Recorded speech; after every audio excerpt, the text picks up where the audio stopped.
বাঁহেৰে খোল, বাঁহেৰে শৰাই, বাঁহেৰে নানান সৃষ্টি। বাঁহৰ কাঠিৰে সাজি উলিয়াইছে কত যে সামগ্ৰী। ৭৮ বছৰীয়া দুৰ্গেশ্বৰ ভূঞাৰ অনন্য শিল্প নেকি? কুটিৰ শিল্প হৈছে অসমৰ অন্যতম চহকী শিল্প। অসমৰ শিল্পীয়ে তৈয়াৰ কৰা এই সামগ্ৰীসমূহ এতিয়া জগত সভালৈ। যোৰহাটৰ ৭৮ বছৰীয়া শিল্পী দুৰ্গেশ্বৰ ভূঞা। শিল্পীগৰাকীৰ হাতৰ পৰশত প্ৰাণৱন্ত হৈছে বাঁহ শিল্প, যি শিল্পই এতিয়া দৃষ্টি আকৰ্ষণ কৰিছে বহুজনৰ। শেহতীয়াকৈ GI টেগ লাভ কৰা অসমৰ কুটিৰ শিল্প আজিৰ তাৰিখত অন্যতম এক চহকী শিল্প হিচাপে পৰিগণিত হৈছে।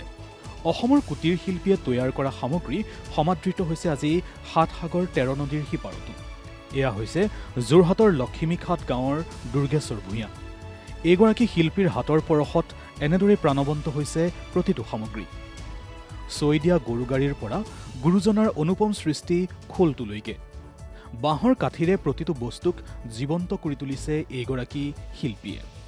স্বাভাৱিকতে আমাৰ সমাজৰ পৰা হেৰাই যোৱাৰ উপক্ৰম ঘটা কেতবোৰ সামগ্ৰী বাঁহৰ কাঠিৰে তৈয়াৰ কৰি সংৰক্ষণ কৰিছে শিল্পীগৰাকীয়ে।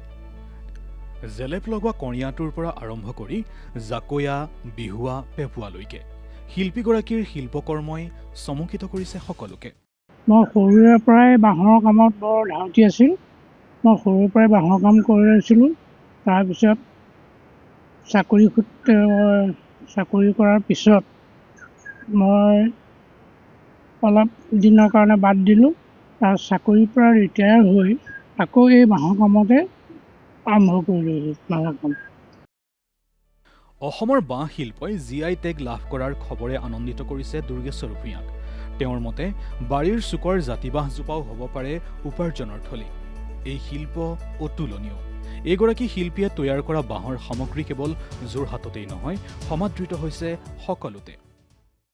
আগত কয় যাৰ নাই গৰু সি সবাতকৈ সৰু, যাৰ নাই বাঁহ তাৰ নাই সাৰ।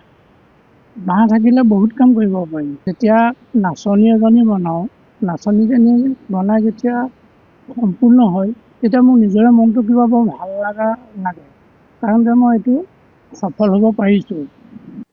অসমৰ চুকে কোণে দুৰ্গেশ্বৰ ভূঞাৰ দৰে প্ৰচাৰ বিমুখ বহু শিল্পী আছে, যিসকলৰ মানসিক শক্তি আৰু সাধনাই জিলিকাই ৰাখিছে কুটিৰ শিল্পক। যোৰহাটৰ পৰা দিগন্ত হাজৰিকাৰ প্ৰতিবেদন, DD নিউজ অসম।